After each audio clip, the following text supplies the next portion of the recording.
人这一辈子最容易被骗的，从来不是骗子，是自己的脑子。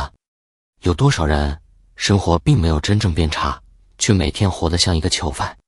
明明没人逼你，你却不敢停下来；明明没人骂你，你却每天晚上反复琢磨同一句话；明明事情已经过去了，你却在心里惩罚自己10几年。200多年前，袁枚写了一本《子不语》，他借一篇偏执怪故事，揭开了一个隐藏在人心里的真相：真正困住人的，从来不是鬼，而是住在人心里的鬼。《子不语》中有这样一个荒诞故事，那是一个寻常的午后，一个侍卫骑着快马在街上狂奔，迎头撞倒了一个打水的老人，老人身子一歪，直接掉进了路边的深井里。侍卫吓破了胆，看四下无人，一夹马肚跑了。当天夜里，侍卫正缩在被窝里发抖，大门突然被砰的一声推开，那个白天掉进井里的老人站在门口，浑身湿透，水滴答滴答地往下流，指着侍卫的鼻子破口大骂：“你撞我入井，见死不救，今日来找你讨个说法来了。”侍卫全家吓得跪了一地，疯狂磕头。老人冷笑一声，想活命也行，在这给我刻个牌位，每天用新鲜的猪蹄供奉，当成你们家的亲祖宗敬重，做得好我就饶你。侍卫哪里敢说个不字。从那天起，他照做了整整3年。3年的时间里，他每天烧香磕头，越来越相信自己欠下了一条命。直到后来他才发现，自己供奉的早已经不是那个老人，而是心里那个无法摆脱的恐惧。3年后，圣驾出巡，侍卫负责开路，队伍偏偏必须经过那口井。侍卫硬着头皮走过去，结果头顶一阵风吹过，那个老人居然又出现了，一把死死拽住他的麻缰绳，咬牙切齿地说：“我总算逮着你了。”侍卫当场哭爹喊娘，下马跪地求饶：“老人家，我供了您整整3年啊，您亲口说饶了我的啊。”老人一听，比当年掉进井里还要愤怒，指着他骂：“我根本就没死，那天你跑了之后，有人路过把我捞上来了，你凭什么在我还活着的时候，就在你们家给我立了牌位，烧了整整3年的纸钱？”侍卫当场傻了，他拉着老人回家，当着街坊邻居的面，气急败坏地把供奉了3年的死人牌位砸得粉碎。老人拿着自己的拐杖，骂骂咧咧地走了。侍卫瘫坐在地上，看着满地的木头碎片，大口大口地喘气。可就在那个牌位被砸碎的瞬间，半空中突然传来了一阵极其尖锐的大笑声。那个笑声在侍卫家的院子上方回荡了整整1炷香的时间。那个借着恐惧享受了3年香火的冒牌鬼，终于发出一阵长啸，化作阴风消散。侍卫坐在地上，整个人像傻了一样。事情已经结束了，可真正的鬼现在才出现。袁枚写这个故事，并不是想告诉我们世界上真的有鬼，而是在提醒我们，一个人最大的牢笼，有时候不是外面的敌人，而是自己不断重复相信的念头。最初读这个故事时，我以为袁枚只是写了一个荒诞的清代段子，可后来我人到中年，在职场，在生活里被各种焦虑反复折磨的时候，我越来越觉得袁枚写的根本就不是鬼。如果鬼根本不存在，那为什么200多年前的古人和200多年后今天的我们会活得一样累？为什么我们每天晚上躺在床上，总觉得背后有一股无形的力量压着我们，让我们失眠，让我们焦虑，让我们无法呼吸？这本书叫《子不语》，书名来自《论语》那句著名的“子不语怪力乱神”。孔子不愿意谈论的荒诞鬼神，乾隆年间那个性格洒脱、不拘传统的进士袁枚，偏偏记录下大量鬼狐怪谈。他在自序里写自己写这本书不过是妄言妄听，继而存之，但后面跟着的另外8个字才是他藏在骨子里的真话：以妄去庸，以害其惰。用荒诞的故事去刺激麻木的人心，用惊骇的怪谈去唤醒沉睡的世人。很多人以为志怪小说只是古人的娱乐，但如果只是为了吓人，古人为什么几百年后还在读？因为鬼只是表面，人心才是主题。袁枚真正记录的是人在面对欲望、恐惧、权力、关系时会如何欺骗自己。所以今天我们重新读《子不语》，并不是为了寻找鬼怪，而是借古人的故事，重新观察自己内心那些看不见的恐惧和欲望。可后来我重新翻了一遍《子不语》，发现一个更让人不寒而栗的秘密：袁枚写了很多鬼，但真正困住人的，并不是那些从坟墓里爬出来的鬼。他写的每一个怪谈背后，都藏着一种人性里的陷阱。有些鬼披着别人的脸，有些鬼藏在关系里面，有些鬼甚至就住在我们自己的身体里。他们看不见，却每天消耗我们的时间，偷走我们的勇气。如果把这些故事重新拆开，你会发现袁枚其实写了一本属于活人的新鬼图鉴。接下来我们一起看看那些200多年前的鬼故事究竟照见了今天人的哪些困境。200多年前，一个冒牌的鬼凭着一段谎言骗了侍卫整整3年的供奉。那真正骗了我们一辈子的，让我们付出了无数精气神，付出了大半辈子的，又是什么？我们一只一只来看。最容易养大的鬼叫面子。我们先来看一只最轻的鬼。讲这个故事的时候可以稍微轻松一点，甚至带有一点清代官场特有的黑色幽默。子不语里记载，有个叫王太学的读书人，因为一件小事得罪了当地一个有权有势的无赖。王太学是个死要面子、生性懦弱的人，为了息事宁人，他在城里最豪华的酒楼摆了一桌极其奢侈的谢罪宴，恭恭敬敬地请这个无赖吃饭。席间，王太学极尽谄媚，疯狂地敬酒加菜陪笑，而这个无赖也极其古怪，在饭桌上一言不发，只要王太学加什么他就吃什么，风卷残云一般，甚至连盘子底的汤汁都喝得一干二净。王太学心里狂喜，以为这关总算过了，面子给足了，恩怨该消了。直到宴席结束，无赖突然擦了擦嘴，对着王太学诡异一笑，下一秒他的身体开始像充气的气球一样疯狂膨胀，皮肤被撑得透亮，青筋暴起，整个人突然消散，化作一团黑气。王太学当场吓得瘫软在地上。后来才发现，这个无赖在来的路上早就被人打死了，来赴宴的是他死后的怨念化身。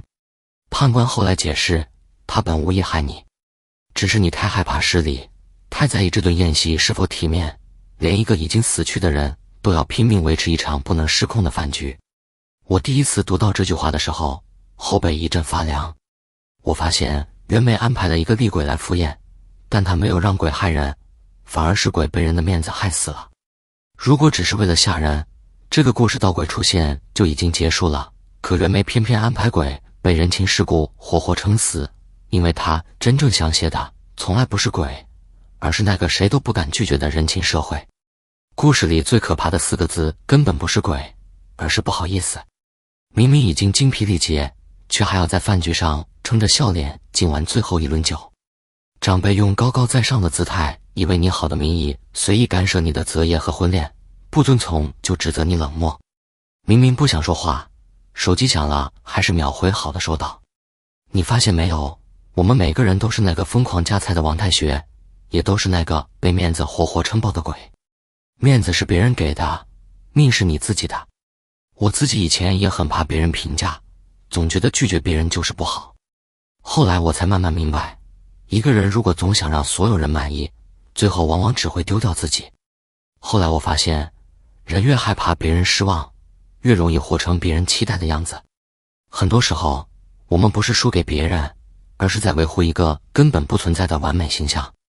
原来侍卫败的是恐惧，我们败的是面子。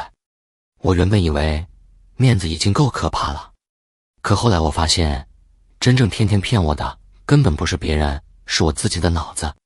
比面子更隐蔽的是第二个东西，我们自己。可如果一个人连拒绝别人都不敢，那么困住他的真的只是面子吗？下一只鬼比面子更隐蔽，他每天陪你醒来，也每天和你争夺人生的方向。最难战胜的鬼其实是另一个自己。我们来聊聊为什么今天的成年人普遍有一种无声的崩溃。子不语里有一桩极其诡异的奇案，叫做南昌市人。南昌有一个极其刻苦的书生，某天夜里正在书斋挑灯夜读，准备迎接即将到来的科举大考。半夜时分，一阵冷风吹过，他一抬头，赫然发现书桌对面坐着另一个一模一样的自己，衣服长相甚至连眨眼的频率都分毫不差。书生吓疯了，颤抖着问：你到底是人是鬼？对面的自己冷笑一声，说出了那句非常耐人寻味的话：人之魂善而破恶，人之魂聪明而破愚。魂者汝之理智也，魄者汝之欲望也。袁枚在这里写了一个极其高明的设定，他告诉读者，每个人身体里都住着两个自己，一个清醒理性的魂，一个贪婪放纵的魄，他们共用一副身体，却永远在争夺控制权，这就是人类悲剧的根源。袁枚笔下那个从书生身体里分离出来的魄对他说，你天天逼着自己考功名，你活得像个苦行僧，你不累吗？不如把身体交给我，我带你去放纵，去享乐。接下来的日子变成了他此生最恐怖的梦魇。清晨闹钟响了，魂说该起床了，今天还有很多事，魄说服自己再躺10分钟，这个回合魄赢了。中午魂说该干活了，魄说先休息一下吧，就一会儿，可这一会儿变成了2小时。深夜魂开始疯狂内疚，魄说明天再说吧。最终，这个原本前途无量的书生没有输给别人，而是输给了自己身体里永不停息的拉扯。我自己也有过这样的阶段，明明已经很累，却不敢停下来，因为停下来就感觉自己输了。今天再看这段文字，会发现200多年前的袁枚竟然提前触碰到了一个现代人每天都经历的问题。我们经常不是被别人打败，而是在自己的内心里不断消耗。人最消耗自己的对手是内心欲望与理智无休止的拉扯。你一边焦虑的想要改变，一边放纵的摆烂，你一边在低级欲望里寻找短暂的爽感，一边在清醒后对自己进行疯狂的道德审判。很多人不是败给能力不足，而是长期消耗在无休止的自我拉扯里。原来侍卫被骗了3年，我们很多人被自己的脑子骗了一辈子。可如果连自己的脑子都开始骗自己，那外面的骗子就几乎不用费什么力气了。这一只鬼比面子更隐蔽，他每天陪你醒来，也每天和你争夺人生的方向。可即便你战胜了他，还有一只更善于伪装的鬼在等着你。很多人一生都在供奉一只鬼，它叫恐惧。我一直在想，那个侍卫为什么会被一个根本不存在的鬼困了3年？答案比我想象的更简单，因为他心里有鬼。他撞了人，他见死不救，他的内疚，他的恐惧，他东窗事发后的害怕，在那个漆黑的夜晚，自动在脑海里给那个推门而入的普通人加上了一层索命厉鬼的滤镜。人在高度焦虑的状态下，会主动把外部信息扭曲成自己最害怕的样子。骗子甚至不需要伪装，是为自己的恐惧就已经帮骗子把局做圆了。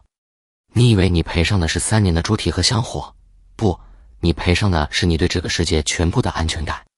比如有些人收到一条领导语气稍微严肃的信息，就开始反复猜测自己是不是犯错了，看到一次失败就认定自己以后再也没有机会。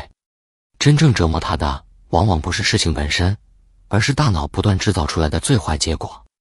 那些利用焦虑制造恐慌的人，那些在电梯里被裁员恐慌笼罩的脸孔，他们其实没什么通天的本领，他们只是看穿了你眼底的慌张，然后在你的焦虑上盖了一座向你收税的庙宇。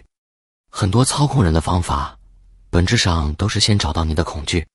可真正可怕的从来不是那些明目张胆骗你钱财的假鬼，而是那些你主动戴在头上甚至引以为傲的黄金锁链。原来鬼一直没有来，恐惧先来了。可恐惧至少还能让你意识到自己害怕。还有一种鬼，它甚至让你觉得那就是你自己。最牢固的枷锁往往叫身份。苏州上方山寺庙地下常年有人喃喃自语，村民惶恐，请禅师下地探查，挖了5尺深，只挖到一具枯骨。禅师静静聆听，枯骨在地底日复一日自我吹捧，生前身居高位，一辈子痴迷旁人赞美，死后无人奉承，只能独自夸耀自己。袁枚借这个故事表达了一层苍凉的意味，官威皆位，非自身所有，一朝剥离，万事皆空。那个大官活着的时候呼风唤雨，可死了以后只剩一具枯骨，还在不停背诵自己生前的官位和政绩。因为他这辈子从来没学会一件事，不用身份标签来定义自己是什么样的人。那些把职位、财富、名声当成自己全部价值的人，他们一旦失去这些标签，就像那副枯骨一样，瞬间失去了自我价值的锚点。很多人不是活着，是在维护一个身份。我们身边常常能看到一些人离开原来的位置以后，突然不知道该如何面对自己。不是身体出了问题，是那个每天需要被确认的自己消失了。我也曾经以为一个人的价值来自别人怎么看你，后来经历一些事情以后才发现，人一旦把自己绑在某个标签上，标签消失的时候，自己也会跟着崩塌。我越来越觉得，中年最大的危机不是失去位置，而是不知道失去位置以后自己是谁。原来牌位不一定供奉死人，也可能供奉身份，可身份只是锁在外面的链条。可当你终于不再依赖外界的身份，你以为自己安全了，却发现还有一张更危险的网，由你最熟悉的人编织而成。最伤人的鬼，往往披着熟人的脸。李通判里有一个极致的道德绑架。富豪李通判早逝，一个道士自称能让他借尸还魂，条件是必须有一个人代死。所有人闭口不言时，忠厚的老仆人挺身而出。做法当晚，老仆人躺在床上等死，棺材里传来咳嗽声，主人复活了。可他一开口，老仆人如坠冰窟，那是道士的声音。道士想拿走老仆人的命，霸占主人的身体和万贯家财。道士看穿了老仆人的善良和忠诚，然后用主人的恩情做诱饵，让老仆人主动走进死局。现实中真正伤你最深的，很少是明火执仗的陌生人，往往是那些说着我这都是为你好的熟人。以爱为名的家庭道德绑架，有些人会利用你的善良和不好意思，让你不断承担本不属于你的压力。你因为不好意思拒绝，不断委屈自己，最后伤得体无完肤。不懂设防的柔软，只会变成旁人肆意索取的突破口。真正消耗人的，很多时候不是恶人，而是不敢拒绝的自己。可如果人与人之间的情感已经足够复杂，那当我们面对那个高高在上、冷酷无情的系统规则时，又该怎么活？有些鬼没有脸，它藏在规则里。我想先问你一个问题，为什么那些最勤奋、最刚正不阿的人往往活得最累？丰都知县里，新官上任的知县刚正不阿，最恨那些借着鬼神之名诈骗百姓的坏僧恶道。为了铲除毒瘤，他亲自下地府找阎王爷告状。他在地府大堂上痛斥阳间的骗子，结果阎王不仅没去抓骗子，反而叹了一口气，是有妖僧恶道，借鬼神为口实，诱人修斋打教，倾家者不下千万，只是阴阳阻隔，我们没法揭穿罢了。阎王还说，你断了他们的财路，就是断了整个地府的香火。知县愣住了，他下地府是为了讨公道，结果发现地府本身就是同谋。他回到阳间，从此郁郁寡欢，因为看清了残酷却无力改变，在巨大的内耗中忧愤而死。这不就是现代职场里拼命内卷却被规则收割的真实写照吗？有些组织不断强调奉献，却忽略人的真实承受能力。很多人把所有痛苦都归咎于自己的能力，却忘了有些痛苦来自环境，有些压力来自规则本身。有时候我们痛苦的不只是规则本身，而是发现现实运行的方式并不总像我们年轻时想象的那么简单。年轻的时候我相信公平，中年以后我开始理解规则，但理解规则不代表向规则投降。原来真正困住人的不是规则，是相信规则永远公平。你以为规则已经是极限了，可袁枚还写过一个故事，比规则更让人喘不过气。可如果规则尚且可以看清和选择，那有一件事你连选择的权利都没有。最容易让人放弃自己的鬼叫命。荒野里游荡着一个鬼，饿了300多年，瘦得皮包骨头。他闻得到人间的饭香，但一伸手就穿过去了，鬼吃不了东西。他实在受不了，跑到城隍庙哭。城隍问，你怎么还没投胎？鬼说，没钱送礼，排不到。城隍沉默了很久，说，你这情况确实难办。这样吧，明天晚上某街十字路口有人烧纸钱，你到时候去抢一点。鬼去了，但烧纸钱的地方早围满了大鬼，生前都是有钱有势的人，死后纸钱也多。他生前是个乞丐，死后也抢不过别人，3次被挤出来，最后只捡到一张撕破的小额纸钱。他拿着那张破钱回到城隍庙。城隍看了看，说，行啊，你就拿这点去投胎吧，下辈子还做穷人。鬼说，那我等了300多年算什么？城隍说，算你命苦。有些人的痛苦跟选择无关，跟努力无关，跟善恶无关，他从起点就输了。那个鬼等了300年，等来一句命苦。他未必做错了什么，只是人生有时确实存在无法选择的起点。这种无力感比规则更让人绝望，因为规则至少是人定的，你还能反抗。命，你连反抗的对象都找不到。但袁枚真正想告诉我们的，不是让人向命低头。如果一个人把所有失败都归结于命，那命就变成了另一只鬼。它会让人停止努力，让人提前放弃，让人把未来交给一个看不见的东西。原来最难反抗的不是命，是相信自己只能认命。承认人生有差距，不代表放弃努力。真正成熟的人是看见限制之后，依然寻找自己能够改变的部分。可命至少还能让人认命。但袁枚写这本书不是为了让人认命的，他还有最后一只要写，而这只鬼和前面7只都不一样，他不害人，他只是让人走不出来。最后困住人的往往不是痛苦，而是不肯放下。这一段我们不讲职场，不讲厚黑，只讲等待和遗憾。在《续子不语》中又记录了一个让人心酸的故事，叫做杜氏守财。安阳县妇人杜氏心疼穷女婿日子过得清苦，夜里偷藏了丈夫1袋银子，准备第2天送去接济。当晚被丈夫发现，遭到恶毒辱骂，杜氏一时承受不住打击，最终带着遗憾离开了人世。离世后执念不散，老宅常年作祟，全家吓得搬走，宅子彻底荒废。整整16年过去，当年的穷女婿流落他乡，满头白发地回到家乡，没钱住客栈，借宿在当年的荒废老宅里。夜半，惨白的风吹过，一个面目狰狞的身影从房梁飘下来，伸出冰冷的手，死死拽住他的脚踝，就要寻仇。女婿在绝望中闭眼叹了口气，想不到我邓某人今天竟然要死在岳母大人的旧宅里。那个面目狰狞的身影突然松开了手，站在黑暗中嚎啕大哭。